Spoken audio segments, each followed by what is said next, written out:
bien y de buenas. Fondo Monetario Internacional sube pronósticos de crecimiento para México. En 2021, 6.3, pero tenía, creo que 4.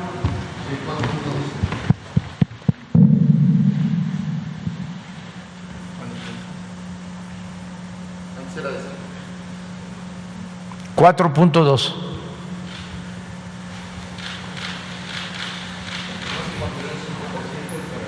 Ah, 5% es 6.3.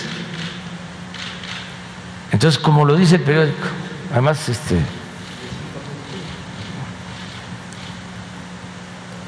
me retracto de lo que dije. ¿Por qué no pones de nuevo el titular? Bien y de buenas, eso es. Entonces, es normal que haya estos cuestionamientos, además es parte de la democracia.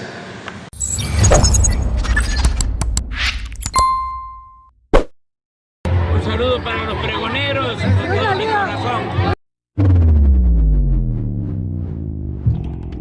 Pregoneros, bienvenidos a una nueva transmisión más. Es un placer estar nuevamente con ustedes. Como ya es costumbre, un servidor transmitiéndoles desde su canal. Señores, ya jueves 29 de julio, pues a darle con toda la información.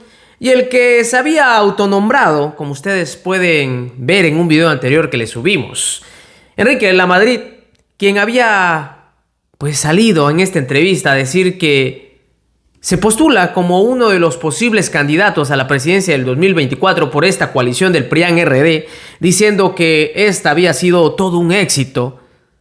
Pero en esta entrevista en particular, señores, había dicho que el gobierno federal, el gobierno actual del presidente Andrés Manuel López Obrador, simplemente no ha hecho nada y que mucho tiempo se ha dedicado a estar criticando los gobiernos anteriores y ellos no han hecho absolutamente nada. De igual forma, empezó a criticar todos estos programas que el presidente de la República está desarrollando y sobre todo también estas obras que pretenden impulsar la economía en el sureste, diciendo que no hay viabilidad y sobre todo no existe ninguna consulta que pueda pues obviamente aprobarla. Pues poco le duró el gusto, porque como ven ustedes que una revista británica, un reportaje que sale ahí, dio a conocer y de hecho alabó estas obras que está desarrollando e impulsando el presidente de la República. Tremendo calladón que le dan a Enrique de la Madrid, y no solo eso, también empezó a atacar que no existe el crecimiento económico. Y de igual forma, señores, van a ver ustedes cómo lo vuelven a dejar callado. Vean ustedes cómo se desarrolló, porque así es como empiezan a ahondar en este tema, empiezan a tomar como bandera que todo anda mal, que ellos son la solución, pero cuando estaban en el poder, pues no les importaba nada. Obviamente, personajes por apellido, que obviamente tienen ahí su puesto. Fue todavía en el sexenio pasado secretario de Turismo con Enrique Peña Nieto. Vean ustedes, así es como el señor se pinta y sobre todo empezó a hablar mal y lo dejan callado. Escuchen ustedes. Nos compartes tu opinión en cuanto a las medidas que se han tomado y cuál es la visión del futuro para México, del futuro, ¿cuál es tu visión? ¿Cómo no? Pues mira, yo digo que hay que reconocer que nos encontramos en 5 crisis simultáneas, ¿no? Tienes por un lado una crisis económica. El año pasado la economía cayó 8.5 del PIB, ese es promedio, porque hay estados de la República donde cayó más del 20%, sobre todo los estados turísticos. Tenemos todavía una crisis sanitaria. Bueno, pues estamos entrando aparentemente en lo que pudiera ser la tercera pandemia. No hemos salido y creo que hay retos muy importantes todavía en materia de pruebas y de todo, sobre todo pruebas de vacunación. Estamos en una crisis de inseguridad. Esa ya se ha vuelto crónica en México, pero no ha mejorado. No solamente no ha mejorado, yo creo que ha empeorado. Tenemos una crisis social que es terrible, porque ya veremos las cifras próximamente de Coneval, parece que en el mes de agosto, pero nos van a decir si entre 11 o 14 millones de mexicanos se incorporaron o bajaron a los niveles de pobreza, lo cual quiere decir que las clases medias se están empobreciendo. Y también seguramente las cifras sobre el aumento de la pobreza extrema. Y la quinta que yo digo, pues yo le digo que es una crisis de gobernanza, una crisis democrática, en donde a mí me parece que ahí lo lamentable es que en lugar de que estemos trabajando los mexicanos en unidad para juntos buscar cómo resolver nuestros problemas, pues más bien parece que de donde tendría que haber invitaciones a la unidad, vienen invitaciones a la polarización. 5 crisis simultáneas en México que nos tienen que obligar a pensar diferente y a trabajar unidos para salir adelante. Oye, Enrique, las obras de infraestructura como el Tren Maya, la refinería de Dos Bocas, el tren transísmico, ¿cumplirían el propósito de enfrentar la crisis económica de alguna manera? A ver, yo creo que no, y que creo que cada obra quizá tendría que analizarse bajo su propio mérito, pero yo pienso que el gasto público y sobre todo la inversión pública, esto se lo escuché yo, por cierto, el otro día al que fuera el primer secretario de Hacienda de esta administración, a Carlos Ursúa, y él dice que el gasto público, primero, o sea, que el gasto en general tiene que ser algo así, el gasto en inversión, tiene que ser el 25% del PIB. En México andábamos creo que por ahí el 22 o 21, baja. De eso, la gran mayoría es sector privado y creo como 3% era sector público. Y él decía, el problema es que incluso esa inversión es de baja calidad. La palabra es esa, de baja calidad. Y luego dice, con nosotros va a ser de buena calidad. Entonces, ¿cómo determina si algo es de buena o mala calidad? Yo creo que a partir de un análisis. Por ejemplo, diría uno en el caso de la refinería. Escuchen. ¿Cuánto va a costar y cuánto beneficio nos va a dar? O sea, ¿cuánto va a ganar el país? Porque ese dinero es de los mexicanos, ¿no? Pues no hay estudios.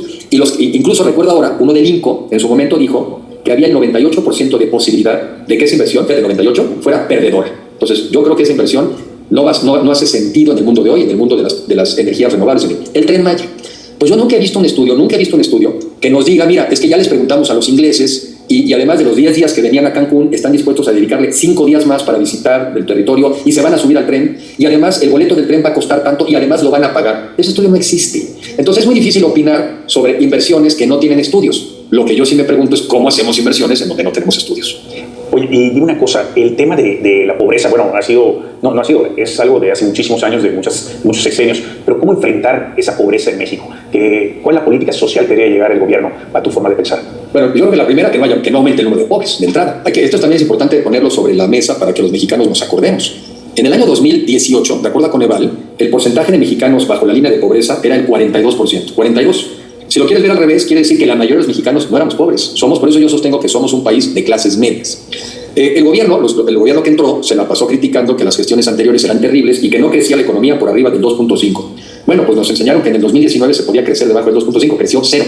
Y en el año 2020 no creció 2.5, cayó 8.5. Entonces digo, lo primero es que crezca la economía cuando menos a lo que crecía, ¿sí? Y también otro tema muy importante, Rodrigo. El mundo en el que estamos hoy en día, que es una economía del conocimiento, está sustituyendo a muchos trabajos por máquinas, por robots, o está sustituyendo muchas tareas que las puedes digitalizar. De eso no estamos hablando. Entonces, no solamente la economía tiene que crecer, sino que también tenemos que darle herramientas a las personas para adaptarse cuando formaban parte de actividades que se están automatizando y que requieren menos gente. Hoy requieres menos gente para hacer una tonelada de maíz, menos gente para hacer una tonelada de acero, menos gente para construir un coche. ¿Qué vamos a hacer con esas personas? Pues tenemos que ayudarles para generar habilidades. Nada de eso es tema de esta administración y por eso yo creo que son los temas de los cuales tenemos que hablar de aquí hacia adelante. Dijiste que es un país de clases medias y no es esa clase media la que está siendo golpeada de alguna manera, y digo, a lo mejor todas las mañanas desde un púlpito. Sin duda, mira, yo sostengo que es un país de clases medias, no solamente por la parte numérica esta de Coneval, que me podrán algunos discutir, pues es un dato duro, ¿no? 42% de los mexicanos bajo la línea de pobreza, 58% no. Pero trae un artículo de Paco Abundis, encuestólogo, y en esta última encuesta de salida de las elecciones en México, el 35% de los encuestados se decía clase media baja, pero clase media. Otro 37% se decía clase media media. Ya vamos en 70%, ya se me olvidó incluso cuántos decían clase media alta. Pues arriba del 75% de los mexicanos se dicen, se sienten, se califican clase media. Somos un país de clase media. Entonces lo primero que tenemos que hacer es que no se empobrezca la clase media, que no se incorporen otros 14 millones de mexicanos de la clase media a ser pobres. Y a la gente de bajos recursos, desde mi punto de vista, encontrar la alternativa para ayudarles a salir de la pobreza. Yo no me creo el cuentito que algunos quieren vender de que se puede ser pobre y muy feliz. Pues ¿cómo? No tienes para comer las 3 veces, no tienes para una vivienda digna, no tienes para vestirte bien, no tienes para mandar a tus hijos a buenas escuelas. ¿Cómo puedes luego echar el cuentito, pero estás feliz? Eso es buscar bajar los estándares de los mexicanos ante la incapacidad de poderlos llevar a estándares más altos. Eso a mí me parece inadmisible. Oye, y la crisis de seguridad y Estado de Derecho que vive México, han habido muertes, quitando ahora sí que a Yucatán quisiera yo ponérmelo aparte. Bueno, pues prácticamente vendiéndose como un salvador de todo porque todo anda muy mal. Pero ahí ustedes pudieron escuchar que no hay ni siquiera ninguna pruebas, ni una consulta. Pues ahí está la respuesta. Consultora británica aplaude refinería, aeropuerto y Tren Maya. Así tal cual, señores. Y es que en la publicación de su informe del COVID-19, Response Report, la consultora británica de Oxford Business Group resaltó la importancia y el impacto positivo que tienen los proyectos de infraestructura emprendidos por la actual administración encabezada por el presidente Andrés Manuel López Obrador. La consultora, de hecho me salgo para que se pueda ver de mejor manera, destacó el impacto positivo en la inversión internacional que tiene la refinería de Dos Bocas, ahí en Tabasco, el Aeropuerto Internacional Felipe Ángeles en la Ciudad de México y el Tren Maya en el sureste del país, es decir, de Harry Van Schaik, editor regional de la OBG. La inversión política y privada en dichos proyectos contribuirá a la integración de la región en las cadenas de valor globales y a la reducción de las diferencias regionales. Las inversiones en infraestructura y tecnología que planea México tienen el potencial de acelerar el crecimiento económico en dos áreas cuya actividad se vio debido a la crisis. Esto había asegurado.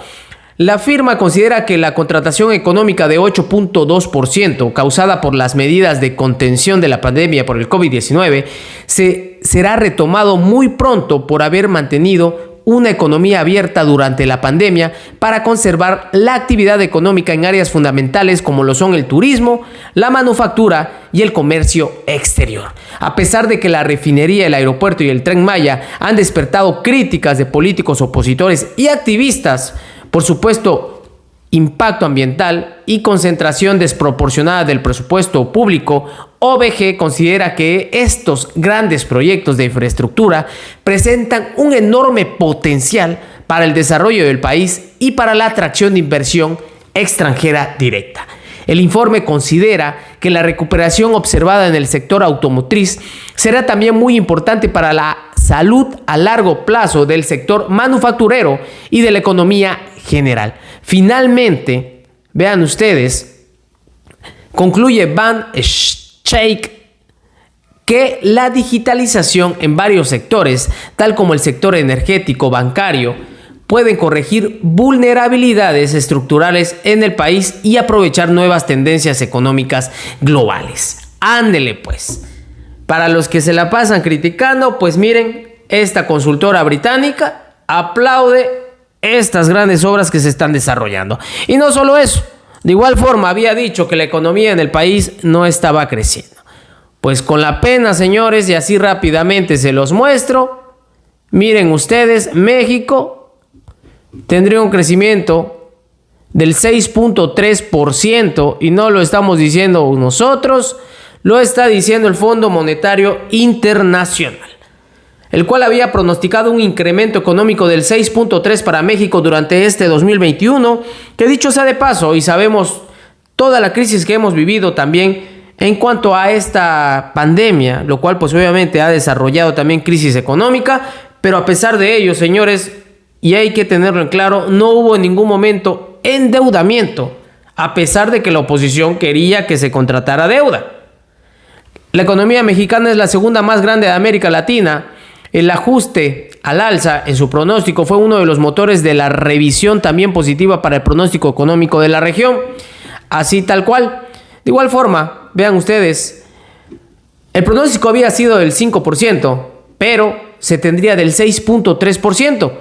De acuerdo con lo escrito en el documento actualizado, las economías latinoamericanas y del Caribe conseguirán este año un crecimiento del 5.3%, que supera en 1.6% el pronóstico que se tenía en abril.